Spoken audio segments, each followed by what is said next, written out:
Former President Trump has endorsed celebrity doctor Mehmet Oz in Pennsylvania's Republican Senate primary. The Harvard-educated cardiovascular surgeon secured the backing over his rival, hedge fund CEO David McCormick. Now, McCormick's wife, Dina Powell, worked for the former president, and a number of former Trump aides are working on McCormick's campaign. In a statement, Mr. Trump called Dr. Oz, quote, popular, respected, and smart. For more on Mr. Trump's recent midterm moves, I'm joined by former RNC communications director and Republican strategist Doug Heye.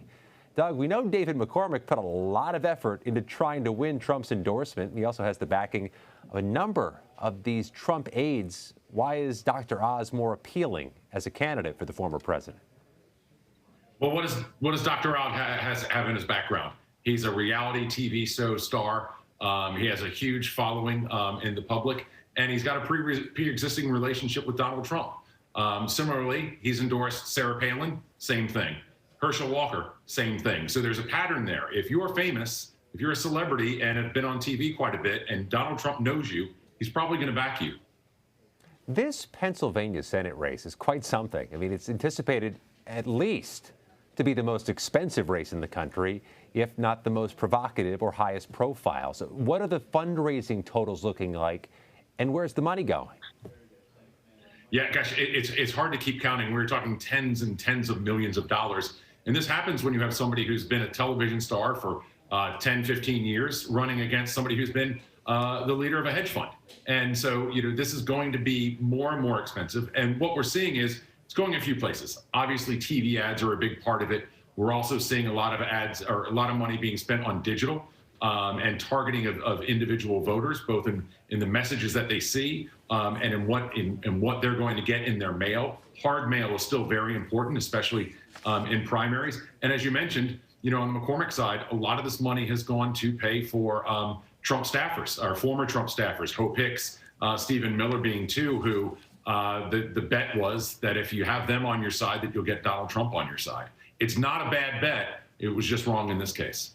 It's really something, 2022, and those hard mailers really still are impactful, and yeah, they really are expensive. And we know Mr. Trump rallied in North Carolina this weekend for all the endorsements he's made in that state. The Senate candidates, Ted Budd, Congressman Madison Cawthorn, the congressional candidate, Bo Hines. But there have been questions about his choice to endorse Budd and to endorse Cawthorn. That's come under a lot of scrutiny, even inside his own party. What are the latest on his choices, and how are they doing so far in North Carolina? Yeah, I'm from North Carolina, and so I pay as close attention to it as I can when I'm not down there. I still try and follow as closely as I can.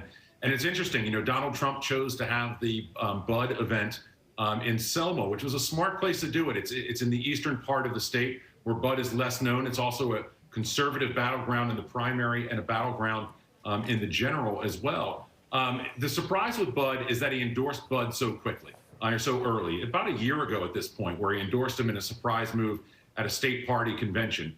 And what it didn't do was immediately put Budd in first place. And this is why we're trying to still reckon with what does Donald Trump's endorsement ultimately bring you. Budd is leading in the polls right now, about 6 weeks to go, and we'll see if that holds. But to me, what was more interesting, aside the fact that the big news from North Carolina was actually about Pennsylvania, isn't what Donald Trump did, it's what Donald Trump didn't do. And he didn't bring Madison Cawthorn on stage to be with him to reinforce that endorsement. And that kind of imagery is so important. And part of that may be because, Donald Trump doesn't want to back a loser. He's already pulled an endorsement against Mo Brooks in Alabama. And he's seeing the same polling that a lot of folks are seeing, which is Madison Cawthorn is in trouble. He's in trouble for controversial statements, something Trump made a joke about. He's in trouble because he doesn't spend a lot of time back home in his district, something candidates perennially are in trouble for. And also, if you look at his voting record, not how he voted, but when he votes, his total for showing up and vote is really at the bottom of the House of Representatives. These things are going to be used against him, especially Chuck Edwards, who's a state senator who's running against him in the primary. Trump is seeing these numbers too, and it's not surprising perhaps then that he didn't pull Cawthorn on stage with him, where otherwise he's been such an enthusiastic backer. And Donald Trump has liked to tout his batting average with endorsements, but it seems impossible that batting average is going to be 1,000 in this particular primary season. We know the former vice president Mike Pence speaks in Charlottesville tomorrow night. What do you expect out of that? Well, certainly we'll see from Mike Pence some kind of reference to January 6th and the efforts that he did in certifying the vote for president. It's something that he's consistently said. What he has typically done is he's talked about looking forward, not backwards, or in some case acknowledging why we have to acknowledge what was done, but then move forward. What he doesn't do is he doesn't mention Donald Trump by name. So if he does that, that will be something new. Otherwise, we'll see Mike Pence do what he always does, which is make the conservative case for himself, but also for Republicans and for any candidates that he may be supporting, is why the conservative path is what Pence sees as the best one. Feels like a particularly important, distinctive location.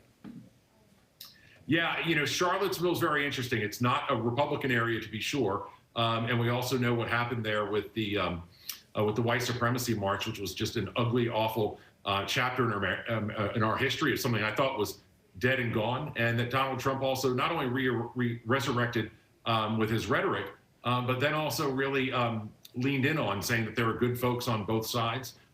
Certainly Mike Pence, I don't think, believes that. It'll be interesting to see if he brings that up specifically. We just don't know at this point. A lot to see there. North Carolina native Doug Heye with the Tar Heel blue and white necktie.